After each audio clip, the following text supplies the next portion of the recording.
So I was just saying, good afternoon to everybody. We are in two platforms currently. For those of you in the Jubilo platform, good afternoon. And for those of you in Zoom, good afternoon also.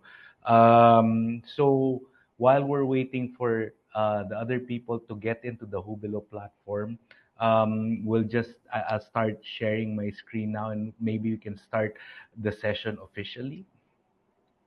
So let me just share my screen. Okay. Okay. So while we're waiting for the others to come in, please feel free to introduce yourself by you can use the chat box and just indicate your name and the organization that you're affiliated with. Meanwhile, I'd like to welcome everybody to the breakout of the for the for the NGO subsector, and today we will be discussing the outputs that happened from the technical working groups that we have gone through since last September. So welcome everybody. So this will be our segment flow. I will be introducing the presenters as we go along. I will be moderating the entire session.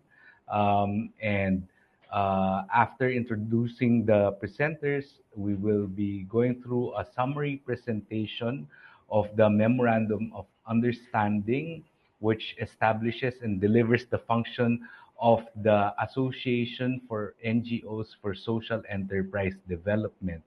After that, we'll just have a quick ceremonial MOU signing.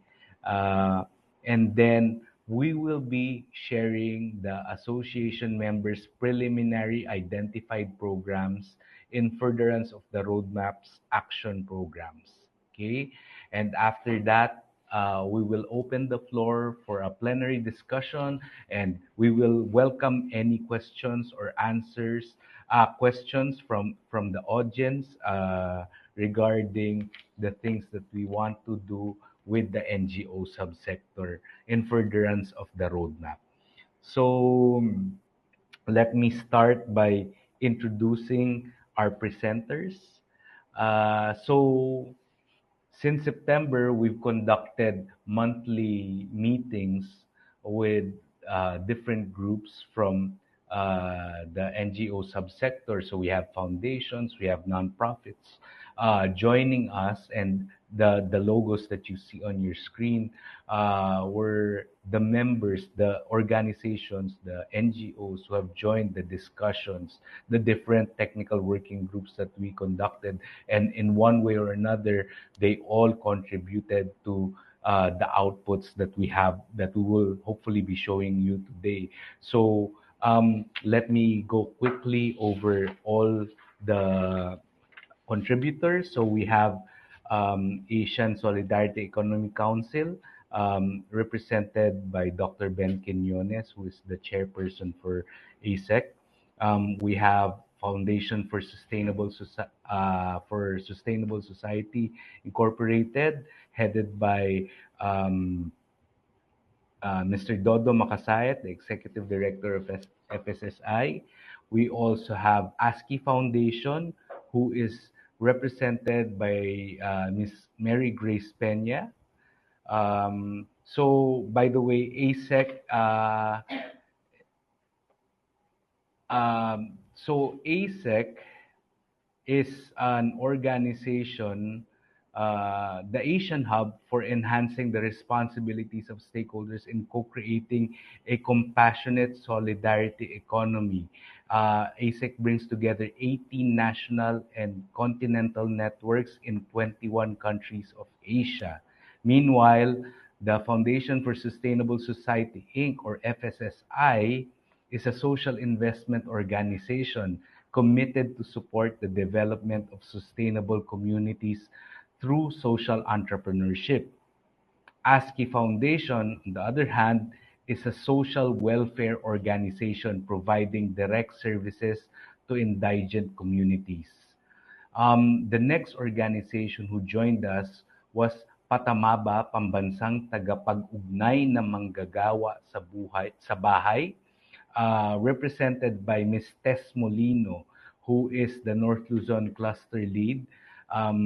Patamaba is a national network of home-based and other informal workers defending and advancing the collective interests primarily of home-based workers who are predominantly women and who are generally not covered by the protective mantle of the Labor Code of the Philippines.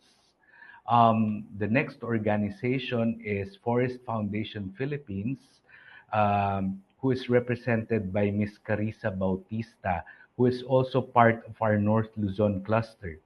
Um, Forest Foundation Philippines provides grants and technical assistance to projects that protect and conserve Philippine forests and supports forest-dependent communities. Our next contributor is Plastic Bank, represented by Ms. Jenna Mijares and Ms. Gidget Velez. They are also part of our NCR and South Luzon cluster.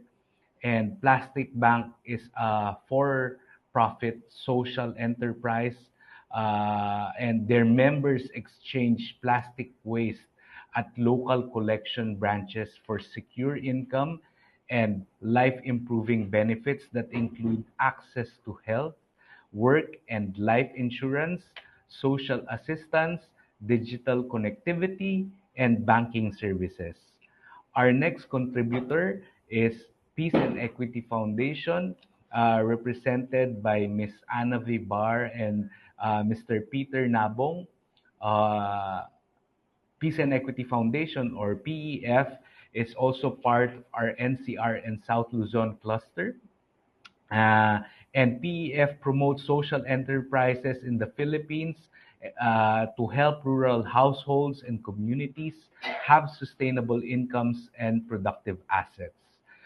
The next contributor that we have for the TWG series of the NGO sector is Negros Women for Tomorrow Foundation Incorporated, headed by, represented by Mr. Andy Coscolwella, and the Negros Women for Tomorrow Foundation is a part of our Visayas cluster.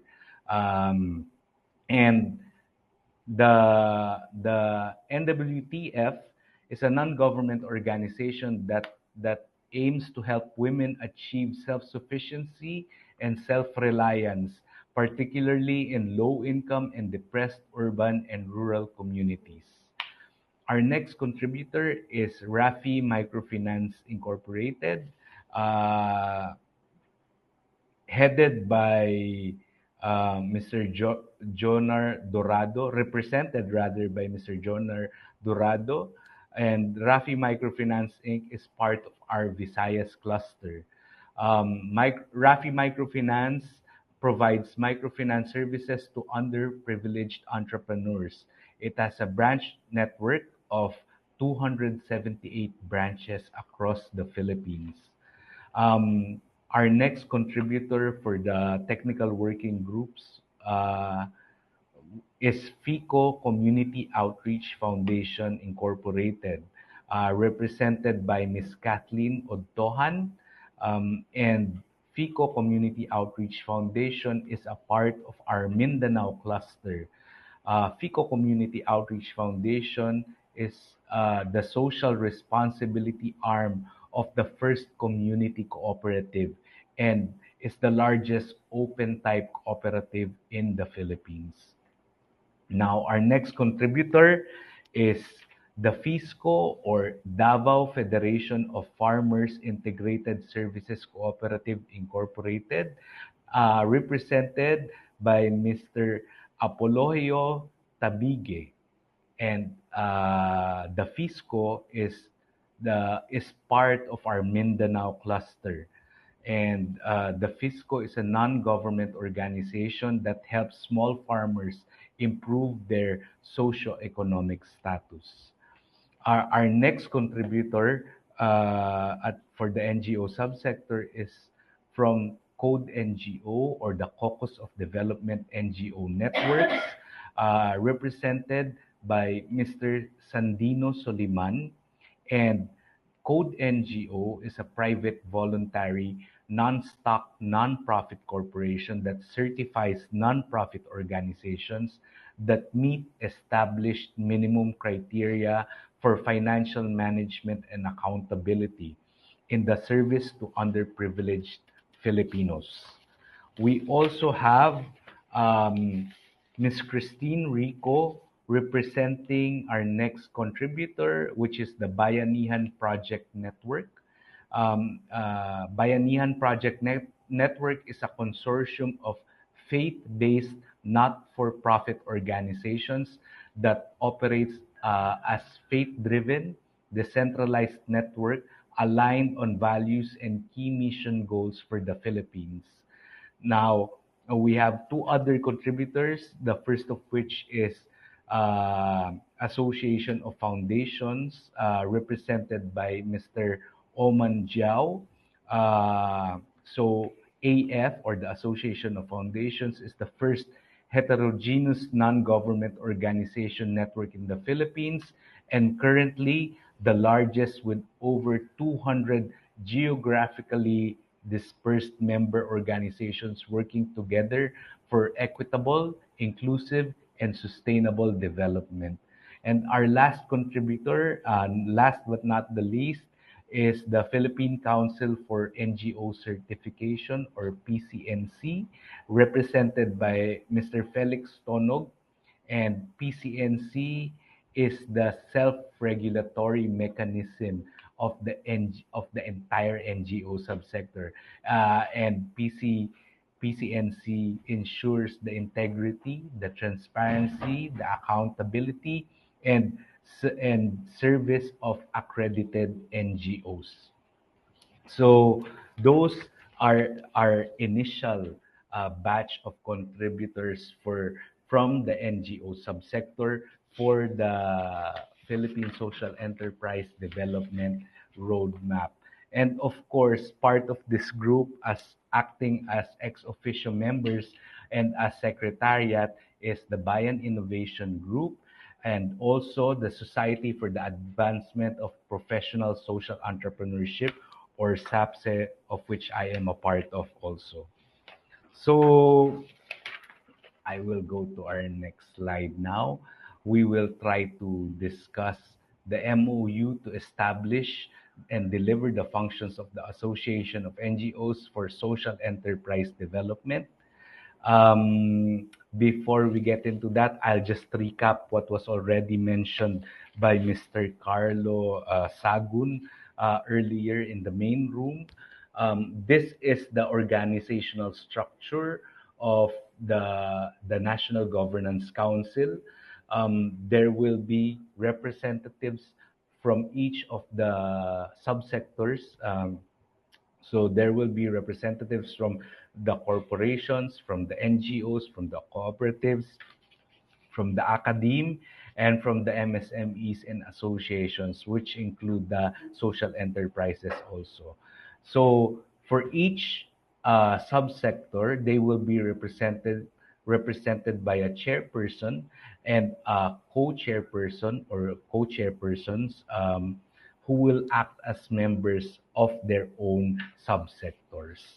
Okay, so moving forward, maybe before I call on our next speaker, I will just introduce the national the people who are leading the NGO subsector for the at least the first first few years of the roadmap, and we were lucky enough to have these people lead the NGO subsector in talks about the roadmap. So we have Dr. Ben Quinones, or Dr. Benjamin Quinones Jr., who is the chairperson of Asian Solidarity Economic Council, or ASEC, as the chairperson of the NGO subsector. We also have Mr. Dodo Makasaet, the executive director of FSSI, who is acting as co-chairperson. We also have Miss Mary Grace Peña from ASCII Foundation Inc., also acting as a co-chairperson of the NGO subsector, and they will be representing the entire NGO subsector at the National Governance Council. And can I call on Dr. Ben Quinones? Is Dr. Ben Quinones now in the session with us? I'm not sure if Dr. Ben is here.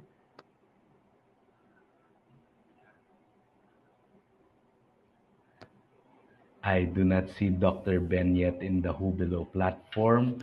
So is Mr. Sir Dodo, are you are you still here? I already saw Sir Dodo a while ago, but I do not see him now.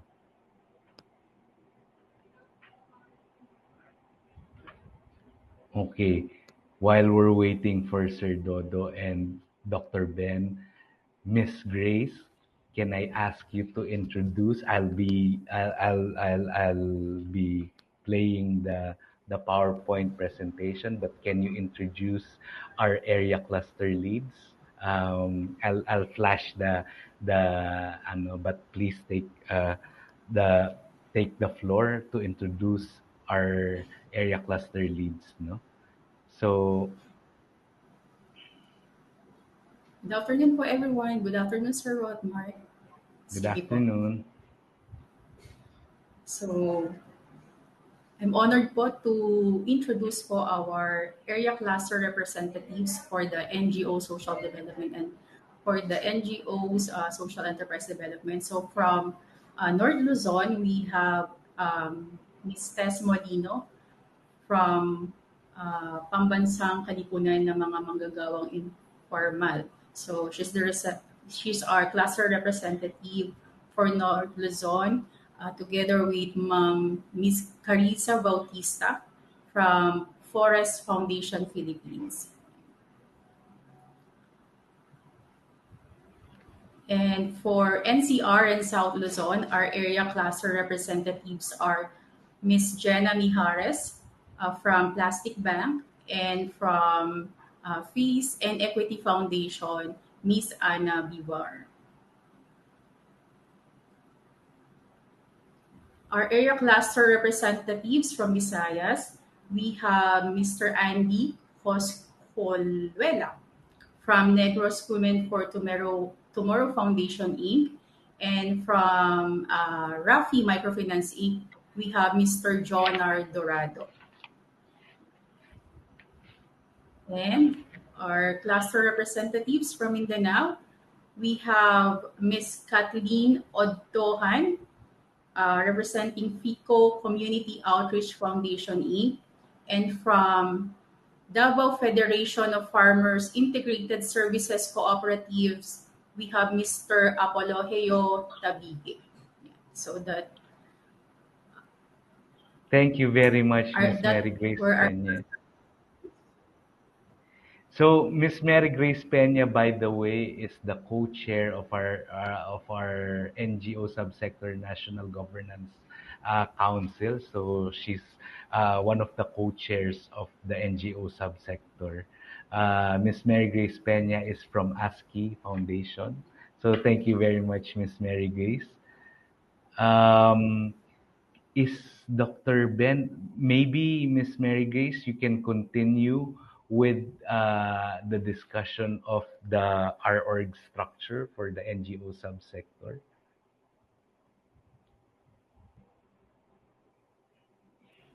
Again, for the organizational structure of the NGO subsector's governance systems for the roadmap implementation, it is composed of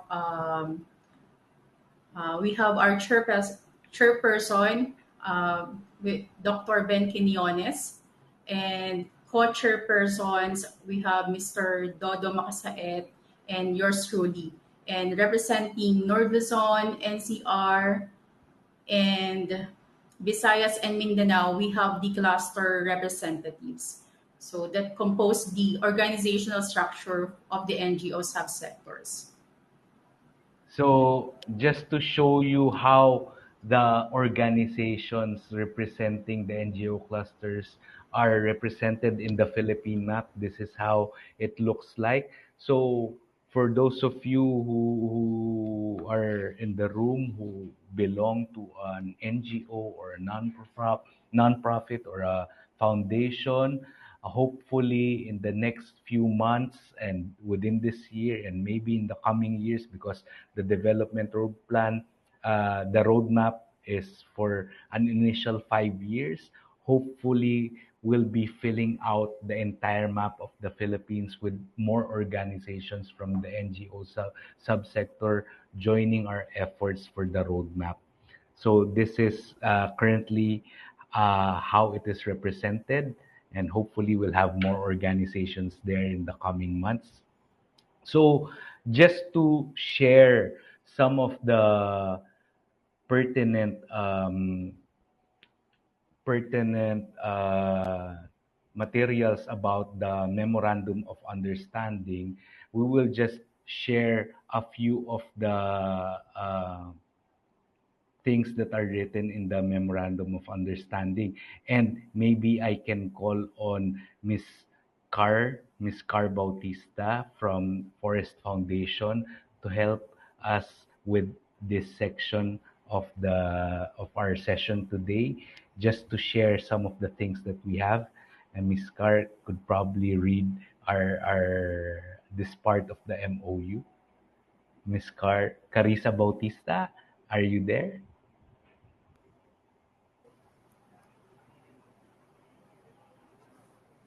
All right. Hi, good afternoon, everyone. Good afternoon, Rodmark. Good So, just to afternoon. share with you a part of the Memorandum of Understanding under the NGO subsector. So, whereas the roadmap is a national plan that has the end goal of having a common understanding of what social enterprises are, so that the Philippine social enterprise sector's collective scope, size, and environmental impact can be effectively grown, and whereas to sustain the implementation of the roadmap throughout the relevant 5-year planning period, a key strategy identified was to establish a sector-led governance system represented at the national level by sectoral authorities that will lead the roadmap's implementation throughout their subsector.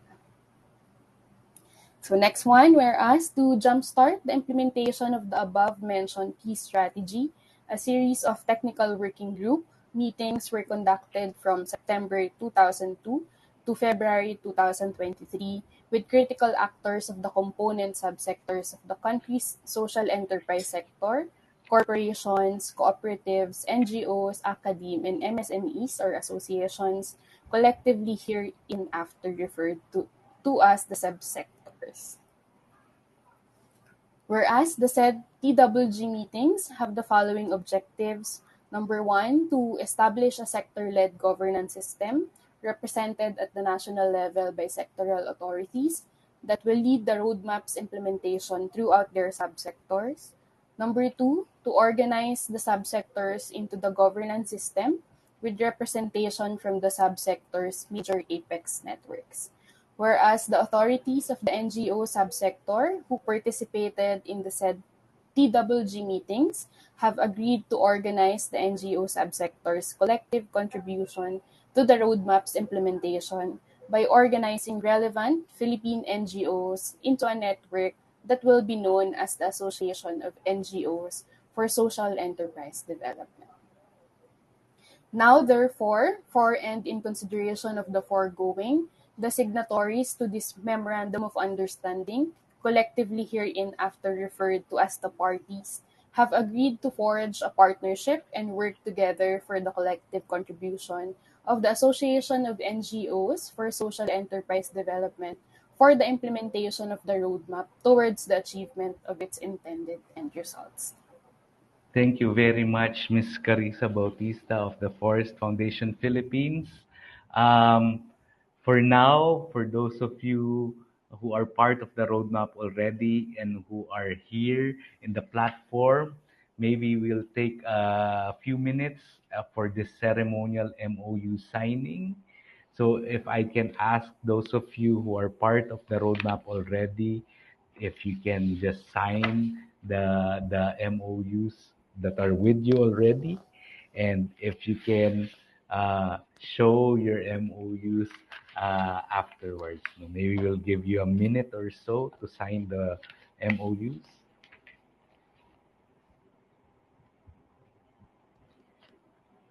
Okay. So if you've already signed the MOUs, can you, for picture taking purposes, can you just show your MOUs? Thank you very much, Sir Alejandro, Miss Mary Grace, Miss Carissa, Miss Tess from Patamaba, Miss Johnny Joy, Sir Apple is there. Thank you very much. Thank you very much, everyone. So next, we will try to share the association members' preliminary identified programs in furtherance of the roadmap's action programs. So, Mr. Roadmap is endeavoring to achieve, and with the help of our partners from the NGO subsector, they've identified current programs or upcoming programs of their organization which are already aligned with the action programs of the roadmap. And for this, I will be calling the representatives from each who are here from each of the organizations who are here with us in the Hubilo platform to talk a little about the programs that you identified for your own organizations. So to start off, we'll have a short recap of the roadmap's action programs for the NGO subsector. For strategy one, the strategy is to organize the NGO subsector cluster to the governance system with representation from major NGO apex networks. For the second strategy, it's to promote the baseline quantification and tagging of social enterprises. So we will try to achieve and have as an output live directory of all the players from the NGO subsector as much as possible. Then we will also promote the social enterprise accreditation system for subsector stakeholders. So we will also try to come up with an accreditation system for the sector, for the social enterprise sector. And we will also try to push the Tatak social enterprise or Tatak SE as a branding standard for public awareness campaigns and for programs and projects initiated by various NGO stakeholders who have adopted the social enterprise principles. For the third strategy, this is to proactively advocate for social enterprise recognition and ecosystem development policies among NGOs. So, we also have strategies for research and education and for resource mobilization. For research and education, the key points are to contribute to the knowledge management hub for the continuous development and digital dissemination of NGO relevant social enterprise intellectual capital. So we will try to have that knowledge management hub that will hopefully be available to all the NGO players and organizations. No? Maybe we can share best practices through this knowledge management hub as well. And then we will try to adopt a unified education agenda through the subsector authorities' education programs for a common understanding of the social enterprise principles. Then another segment of for research and education is to orchestrate a socio-environmental analytics program. We will try to see the impact of the NGO subsector. So this environmental analytics program can double as a monitoring system for the subsector's contribution towards the attainment of the SDGs. For resource mobilization, uh, we're endeavoring to create a platform that could bridge the gap between the subsector's abundance of resources and the demand for such by social enterprises in general. So now I'd like to let's go to the identified programs of each of our partner members now. Um, for the roadmaps plans. So again, these are the five main the strategies that we are hoping our partners can align with. So SE accreditation and tagging, policy making for SE recognition ecosystem development, SE education development and incubation, knowledge management hub, for research and programs, and others. So for ASEC, or the Asian Solidarity Economic Council, these are their identified programs. Can I call on is I'm not sure if Dr. Ben is with us already. Okay, Dr. Ben is here. Dr. Ben, welcome to the Hubilo platform. Oh, he's still connecting. Okay. Okay, maybe we can give Dr. Ben a few minutes to join, and we will skip first and we'll just go back to ASEX program. The next, first, maybe we can start with ASCII Foundation. Miss Grace, can you discuss with us what your programs are?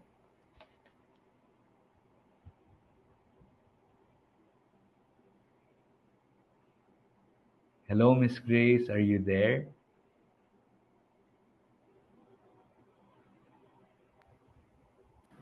Yes, Sir Rodmark. Good afternoon po. May, Hi.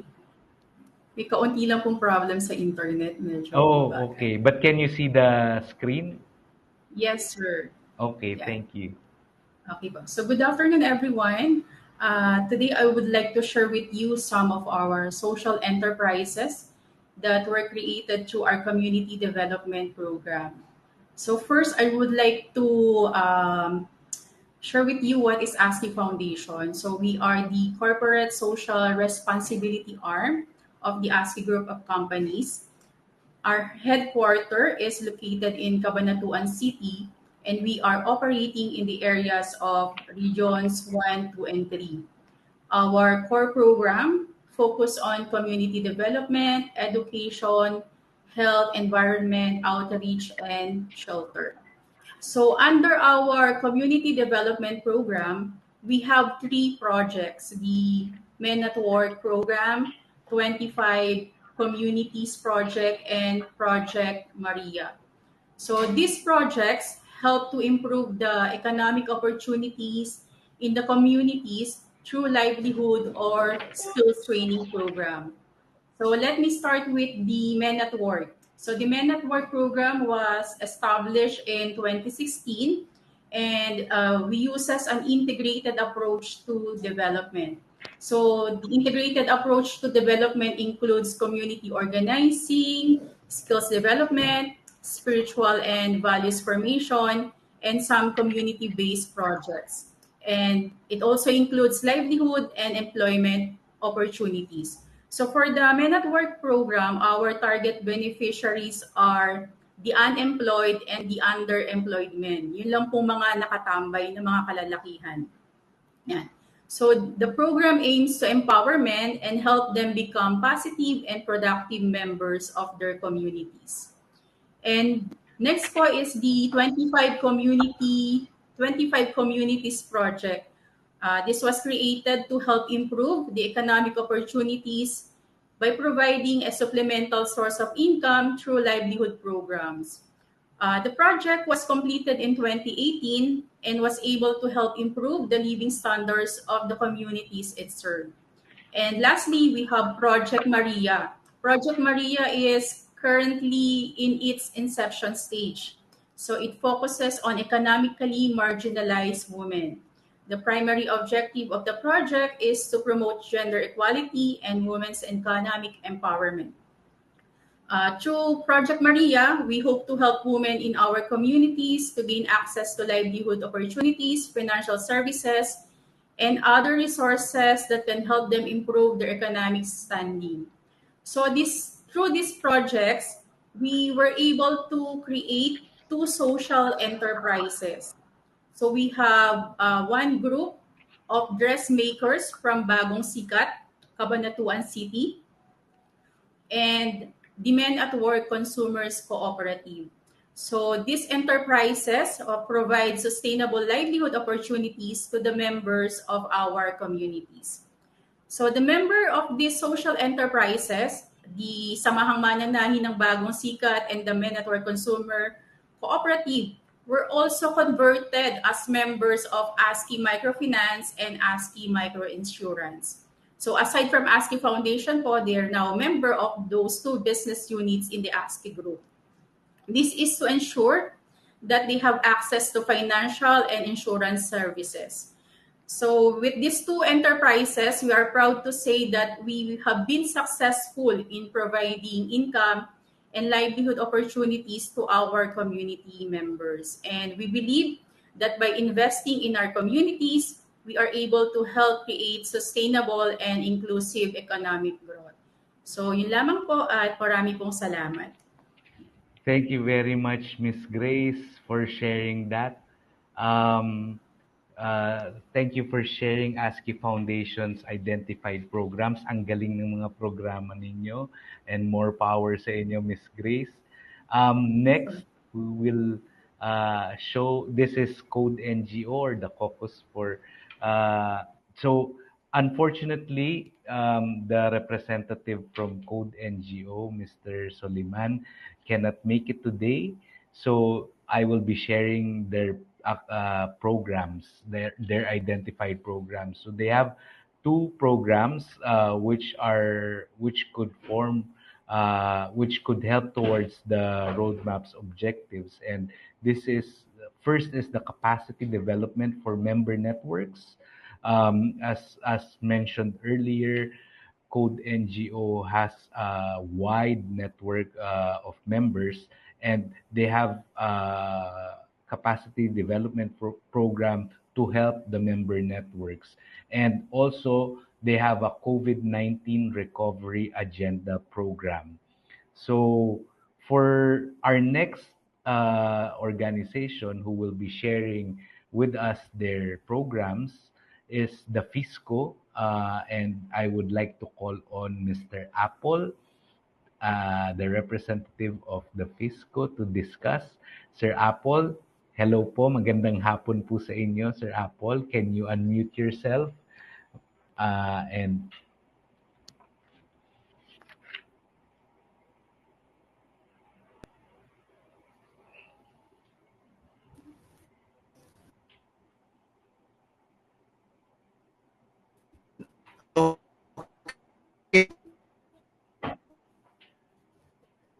there, we can hear you, Sir Apple. Go ahead po.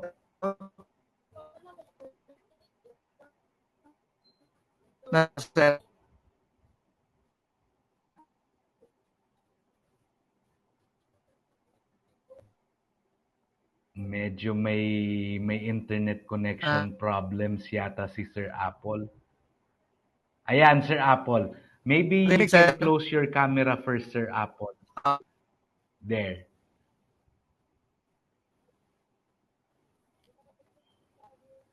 So, thank you. Itong project There. ng There. the Fisco is a 5-year project.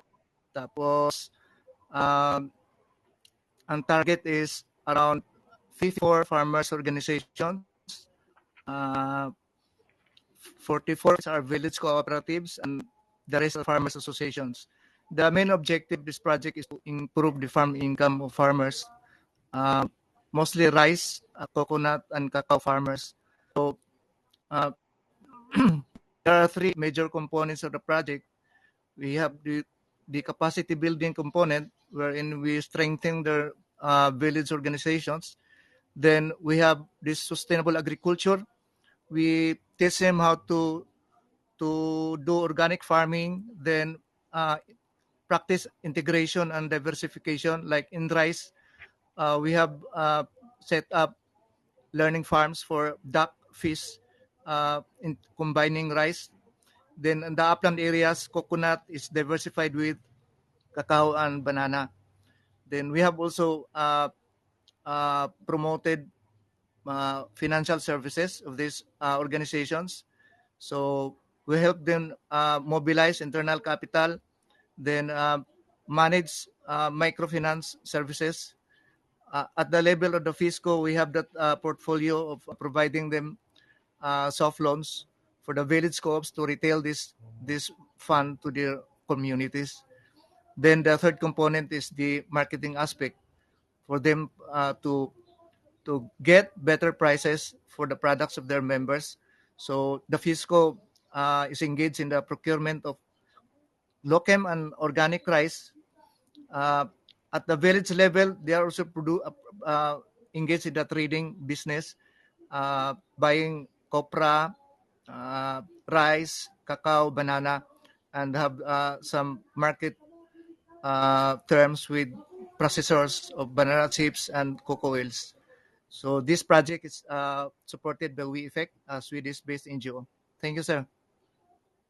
Thank you very much, Sir Apple, for sharing the programs of the FISCO that are aligned with the action programs of our roadmap. So, by the way, the reason why we cannot have uh, Dr. Ben to join us in the room right now is that there's a limit for some of the members. So, can I ask Sir Apple and Miss Grace if you can step out of this room, but you can still be part of the Who Below, you can still watch. But Yes, sir. if you can step out of this room first, and so that Dr. Ben can join us. So thank you Okay. very much again, Sir Apple Ah, and Miss Grace. okay, sir. Sure, Um, Sir Rod. Thank Salamat you, po. and we will see you again later. So for for our next sharer, I would like to call on again Miss Carissa Bautista of Forest Foundation Philippines to share their programs. Right. So, hi and good afternoon again, everyone. So, we are Forest Foundation Philippines. So, basically, we are a grant making institution that provides support through grants and technical assistance for projects that foster forest protection, particularly in our four focal areas, including Sierra Madre, Palawan, Samar Leyte, and Bukidnon. So, one of our target outcomes is growing livelihoods and enterprises. So under this outcome, we support projects that are geared towards empowering communities to sustainably manage our forests through putting the right incentive. And one pathway is through developing community and forest-based social enterprises. So for our programs, we are able to provide support for the development and strengthening of community and forest-based social enterprises, starting from participatory action researches that will help identify sustainable livelihood options for the communities, including support for feasibility studies, value chain analysis, area assessments, etc., which will be helpful towards SE development. Also, we provide support for building communities' entrepreneurial capacities through mentoring, peer-to-peer learning, assistance in diversifying their products, and also developing benefit sharing mechanisms. And lastly, we also offer capacity building support for social enterprises under our Catalyzing Community Based Enterprise Program through assisting them in expanding their business model to reach more forest based communities. So, for interested proponents, you may email us at proposals@forestfoundation.ph. Thank you. Thank you very much, Miss Carr. And I am, I can attest to the greatness of the programs of Forest Foundation. We are one of their partners in some of their programs also with my work in Palamigan ko. So again, thank you very much, Miss Carr, and from Forest Foundation Philippines. So next, we would like to call on our representative from Foundation for a Sustainable Society, the Executive Director, Sir Dodo Makasaet. Uh, Sir Dodo, hello, welcome to Salamat, the platform. salamat Rodmark. Well, first of all, pakita ko na rin muna yung Hindi ko napakita kanina eh. Oh, thank you very FSSI much, Sir trying to Dodo. you. Thank you very much. So FSSI po is a foundation which supports social enterprises. Our office is in Quezon City, but we support social enterprises throughout the country. No, so in terms of our programs, well, I'll start siguro with our major one, the third one from the left. No, yung, so we support social enterprises through our development program, the social enterprise development program, which really, because we define social enterprises as those which promote the triple bottom line. So we start with an assessment of the triple bottom lines of the partner, then we do 3BL planning with them, and we provide business development services to improve their triple bottom lines. No, we also provide SE financing, mainly loans, and also some equity investment. No? And then going back to the left column. No? So we do, well, among our partners, we do create and try to maintain a database. Currently, we have 75 social enterprises in our database, and we're trying to improve that further. We have around 40 active partners currently, no? In Luzon, Visayas, and Mindanao. In terms of the policy environment for the supportive policy environment for social enterprises, so we also engage in advocacy. Right now, we're focused on the present bill together with the other members of the present coalition, and also on developing the SE registry together with basically this group, no, that's supporting the social enterprises, including Bayan Academy and others. And then we also have a knowledge management and advocacy and communications programs. We try to call learnings from our experience, and we share these through various means. Well, basically, we maintain our website, the fssi.com.ph. We also have a Facebook page. We do occasional publications. We also have a newsletter that comes out every 2 months. So if you're interested to know about what we do and know what we learn, what we from our experience, you can also look at our website and also subscribe to our electronic newsletter. So yun lang siguro, Rodmark, at maraming salamat. Maraming salamat, Sir Dodo. By the way, guys, Sir Dodo is co-chair of the NGO subsector as well. So thank you very much for sharing the programs of the Foundation for a Sustainable Society, Sir Dodo. So up next, we have a representative from the Negros Women for Tomorrow Foundation, and I'd like to call on Sir Andy. Sir Andy, are you still here? There you go. Thank you, Sir Thank you, Andy. Can you help us share the programs of NWTF? Sure. Thank you, Rodmark, and good afternoon, everyone. Negros Women for Tomorrow Foundation, of course, we're based in the island of Negros, so we're part of the Visayas group. Apart from our core programs, of course, on microfinance and other sustainable programs on water access and sanitation, renewable energy, and also work on the circular economy, I'd like to focus on two things. One, we are a support organization for the 30 Club. The 30 Club is an initiative of Professor Muhammad Yunus and the Yunus Network, and its aim is to get young people all over the world to form their own clubs and start their own initiatives to bring us closer to a world of 3 zeros. That's zero unemployment, zero poverty, and zero net carbon emissions. And lastly, we also have a social business, social enterprise fund similar to Sir Dodo's initiative on providing financing, whether it's through loans or equities to social enterprises to support their various financing needs. So that's it for us, and thank you. Thank you very much, Sir Andy, for sharing the initiatives of NWTF. So far, we've had several organizations sharing that they can help fund SE projects. So for those of our guests here in the platform who are social enterprises and who need help in capacity building or need help with funding, you know who to approach now. So thank you again, Sir Andy.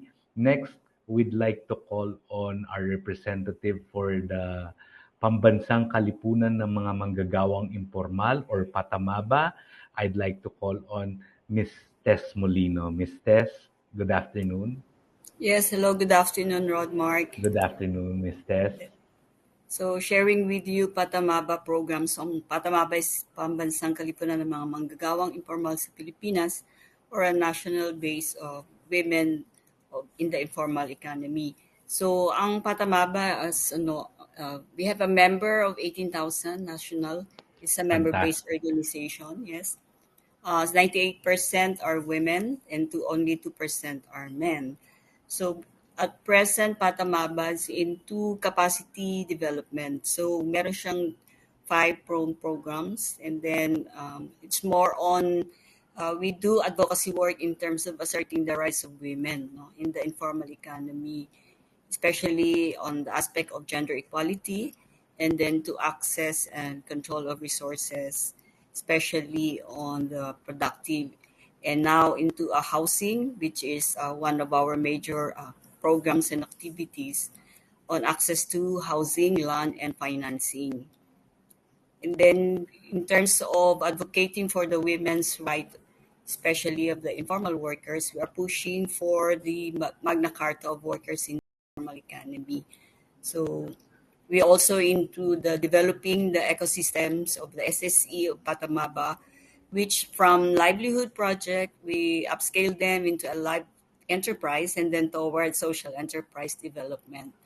So we are building our ecosystem within Patamapa from the national, local chapters. And then at present, we have incubated at least 5 social enterprises on the marinated milkfish production, and then the kamote chip production, community garden, and then yung Salingawi tutorial service from the youth. And also at present, as you see in the picture, are yung Lila store, to augment yung problem on the COVID on the last 2 years. So at now, kung parang it's a community service, we have this Lila store, but now we're developing it into a system of enterprise development. So it's led by women in the chapter, in the municipal chapter. And we do capacity and case study on the services, on the experience of women running the Lila store as one hope for women, especially at the rural areas.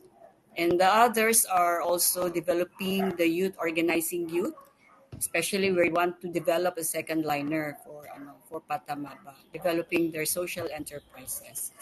So we also have our other program, and hopefully with this group we can develop a social solidarity economy, social eco gender index, because we promote really on the gender equality perspective. So that's it. And also, I would like to invite you for the coming, and we are also promoting the Purple Action Agenda this coming March month as a kick-off activity for the for the Women's Month celebration. So I hope our group here on the SSE Roadmap can join us on the March 1, which also led by Sarilaya and CHR. So Sarilaya will be invited soon in the north areas in the Thank you NGO. for sharing that, Miss Tess. How Yes, do they get to join if they want to participate? yes, we will post the invitation. It is on face to face. You can go to CHR, and then on 7 p.m. is the march from Jollibee Felcoa towards the Commission on Human Rights. So it's a face to face activity. So maybe you can join. So we can also Thank you promote very our much, Miss SSE. Tess. Yes. Thank you. I'm Thank a big fan of Patamaba and your work. So thank you very much for sharing some of your programs that are aligned with the Mhm. roadmap already. No? So more power sa inyo, Miss Tess. Thank So you. next, um, Can we also we'd leave, like Rodmark, and we yes, continue? Miss Tess. Yes, Miss Tess. Okay. Thank you. Thank you. Thank you very much, Miss Tess. So, next, we'd like to share the programs of Peace and Equity Foundation. Again, as I mentioned earlier, Peace and Equity Foundation, or PEF, promotes social enterprises in the Philippines and helps rural households and communities to have sustainable incomes and productive assets. Unfortunately, Ms. Anna Vibar and Sir Peter Nabong are not here with us today. They are on the road now. And so I'll share with you some of the programs that they have that are already aligned with the action programs of the roadmap. So for SE education development and incubation, they have various SE partnerships in priority areas with programs on enterprise development, institution building, and collaboration. My own social enterprise, Palamigan Ko, is also in partnership with PEF. And this program, we help set up a micro ice plant for a fisher folk cooperative, for a cooperative in Quezon. Uh, and they also have, under the Knowledge Management Hub and research programs, the internal KM team, which handles KM processes and learnings for the improvement of PEF social enterprise programs. So next, we also have, um, from PCNC. So again, PCNC is, let me go through it again, no? So PCNC is the accrediting body for NGOs, no? So they help ensure the integrity, transparency, accountability, and the services of accredited NGOs. Unfortunately, their executive director, Mr. Felix Tonog, cannot join us now as he is in another country, also joining another summit. I think he's in Thailand now, and he asked me to share with you their aligned programs with the roadmap. So for SE education development and incubation, they already have the NGO accreditation for BIR donee institution status. For those of you who are NGOs or nonprofits, and you would wish to have to have a donee institution status under the BIR, you can have your accreditation under the PCNC. Okay. So next, we also have from Bayanihan Project Network.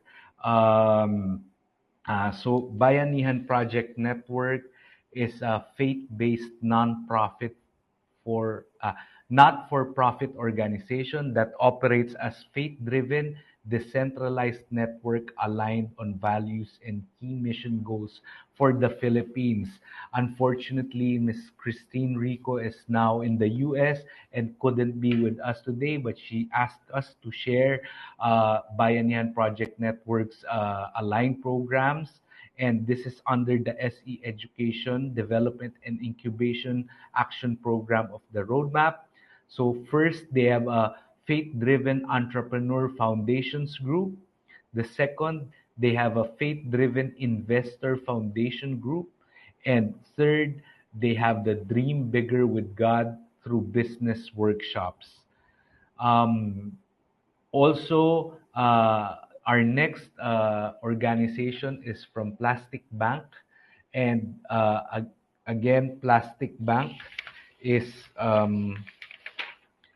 headed by Ms. Gidget Velez and represented by Ms. Jenna Mijares. I think Ms. Jenna is here with us, and maybe Ms. Jenna can share their programs with us. Hello, Ms. Jenna. Good afternoon. Hello, good afternoon, Sir Rodmark, and thank you for inviting us. So with Plastic Bank, I hope there's not much background noise here. So we really, the company, the organization came about because we would want to address the plastic waste that has been leaking in our oceans. Based on research, there will be 26 trillion kilograms of plastic waste by 2050, and that'll mean more plastic waste than fishes in the ocean. So what do? We reveal value of plastic by using it as a currency to secure income and life improving benefits to our community members. So we bring social impact through the recycling that we do. And the exchanges here are done through our alchemy. So we are the only ones with this technology. So it's a blockchain secured platform that enables traceability of the collection of the plastic waste. Also, it ensures that we're able to secure the income of our community members and verify its reporting. So with the alchemy, that's really the heart of the plastic bank ecosystem. So in terms of when we say let's say recognition for policy making, so that's what we're hoping to have, that there will be a real circular economy. So when it comes to plastic waste, and then that it is traceable. So the programs that we have includes our impact program. So this allows everyone, to companies, individuals, to purchase plastic collection credits and stop an equivalent amount of their plastic footprint. So it's basically the same as being carbon neutral, but here it's being plastic neutral. So we have also a supporter program. So this is designed for businesses and brands that aim to make annual or monthly contribution to socialize plastic recycling and support the collection community members that we have. And then we also have the social plastic program. So this empowers businesses to integrate the social plastic or the recycled plastic that we have into their supply chain. And this is also what we've been doing. So we introduce the recycled plastic into the global supply chain. So the what we do for policy making is we aim to Plastic Bank aims to socialize recycling by revealing value in plastic waste. For the social education, so we have training formation modules for collection branches. We also provide basic business and financial literacy, as well as sustainability and recycling training to our members as part of the social program. And also, we have a community partnership program. So this plays a crucial role in making schools and faith institutions aware of the degradation that is happening. And then we invite them to become ocean stewards. So thank you so much. That's for Plastic Bank. Thank you very much for sharing your initiatives, Miss Jenna. That's for those of you who are in plastic waste management. If you'd like to get in touch, we have Plastic Bank here in Miss Jenna Mijares. So thank you again.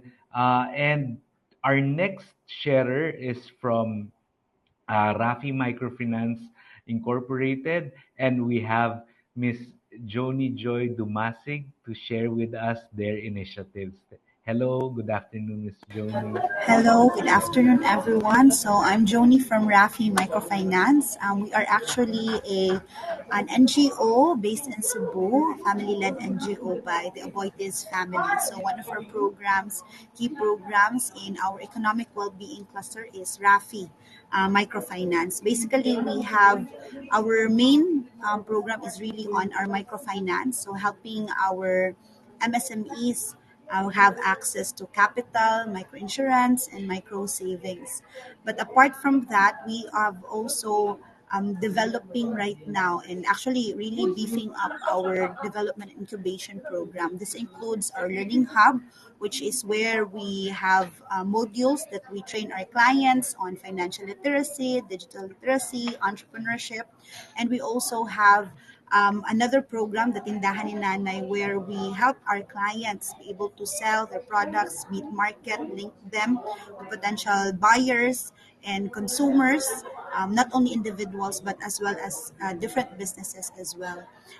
We also have one of our key programs that we envision to later on be able to institutionalize is the Boost Accelerator program. So this is where we would like our micro entrepreneurs to be able to really sustain their businesses. They will be registered because, as we all know, most MSME is not yet DTI or BI registered. So we look into that, helping that out, and in partnership with our one of our primary premier universities here in Cebu, the University of San Carlos.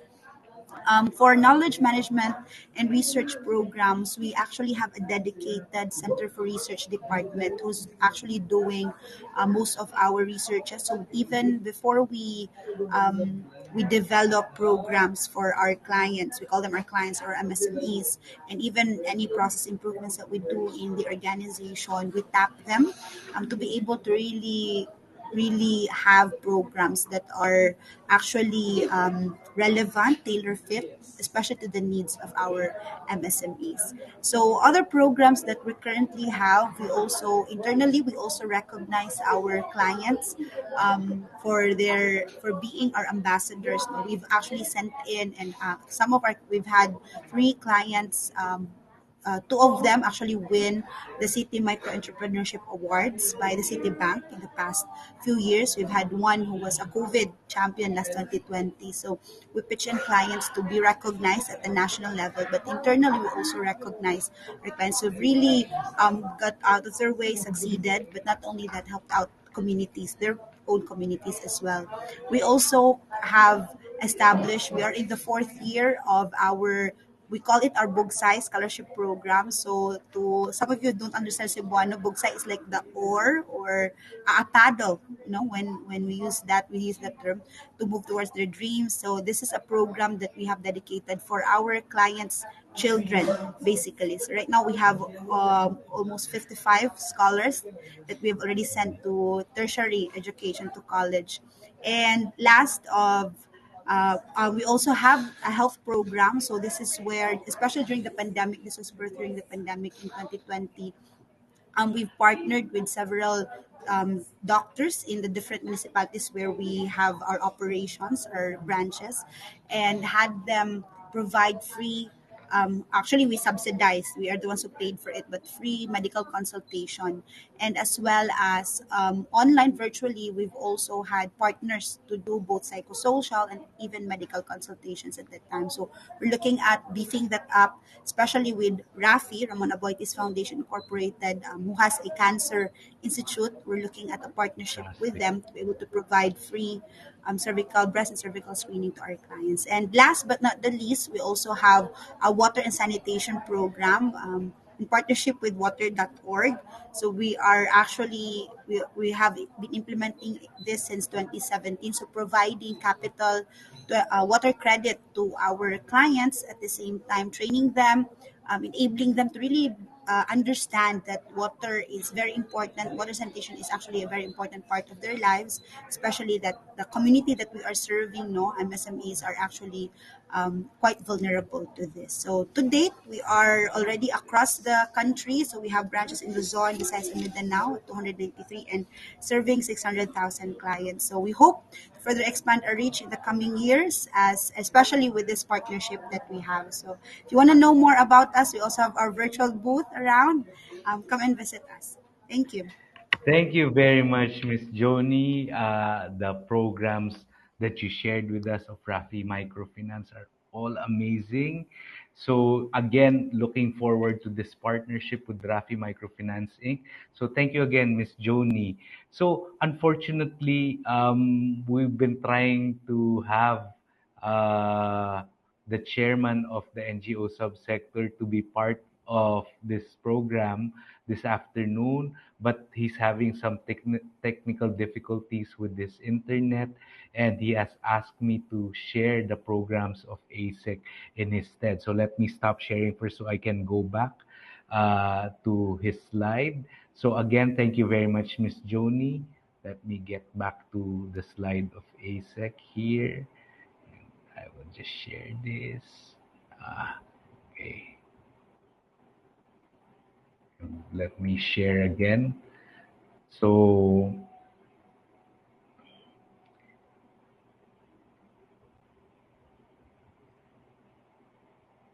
okay. Okay. So Dr. Ben has been trying to join our session this afternoon. Unfortunately, he's having problem with his internet connection from where he is in now. So he's asked us to share it in his stead. So the ASEC, or Asian Solidarity Economic Council, is the Asian hub for enhancing the responsibilities of stakeholders in co-creating a compassionate solidarity economy, and it brings together 18 national and continental networks in 21 countries of Asia. So the ASEC has shared with us some of the programs that are already aligned with our roadmaps action programs. So under SE accreditation and tagging, ASEC has the self-assessment of social solidarity economy entities. So they've already started their accreditation and tagging to identify SSE entities. Under the policy making for SE recognition and ecosystem development, they have the Magna Carta of Workers in the Informal Economy Bill. They're supporting this, or everybody knows this as the MACWI Bill. They are supporting the passing of this bill. Under the SE Education Development and Incubation, first they have the SSE, or Social and Solidarity Economy, as an alternative pathway to sustainable development program. I just took this program. It's a 7-week course where you learn. There's an extensive learning for both synchronous and asynchronous modules, where you will learn what the social and solidarity economy is and how it can be used for sustainable development. They also have the accelerating progress towards the SDGs through the social solidarity economy program. And under the Knowledge Management Hub and Research and Programs Action Programs, they have strengthening the SSC in Asia project, which is in phase 2 already, in collaboration with the International Labor Organization Cooperative Office, or ILO Cooperative Office. They also have marketing of products of SSC entities through the HomeNet Producers Cooperative in collaboration with Patamaba, and they also are setting up an investment fund for SSE entities. So that's the current programs of ASEC that are already aligned with our roadmap. So let me stop sharing and I'll just go back to our main uh, slide again. At this point, we'd like to maybe open the floor for 1 or 2 questions from our audience. Is there anybody who would like to ask about the initiatives that were shared, or about the where the NGO subsector is going in terms of the roadmaps development over the next few years? Are there, you can use the chat box. Please give us details for how to join that SE education. If you're asking, Ms. Yeltsin Advincula is asking how to join the SE Academe. I think SE education, could we still join? Of course, this is the hope. We started with a few organizations last year, and this is going to be for the next 5 years. We are hoping that as many organizations can join in the specific subsectors that they are involved with. What we're trying to do is bring the entire social enterprise sector together, and with all the players coming in. And Ms. Maan shared the email. If you're interested to join the roadmap, you can email sapse.ph@gmail.com. Please send us an email here so we can give you instructions on how you can join how you can join the roadmap moving forward. Please look at the chat box and you will see some more information from Ms. Maan. Any questions at this point? Before we close the session, is in the session, can persons with disabilities? Yes, definitely. Depending on the subsector, there are various groups advocating for persons with disabilities. Some are NGOs, and we're hoping we can get them to join the roadmap also. But there are also other types of subsectors who are also helping this. So with that being said, let me share my screen again so we can close the session.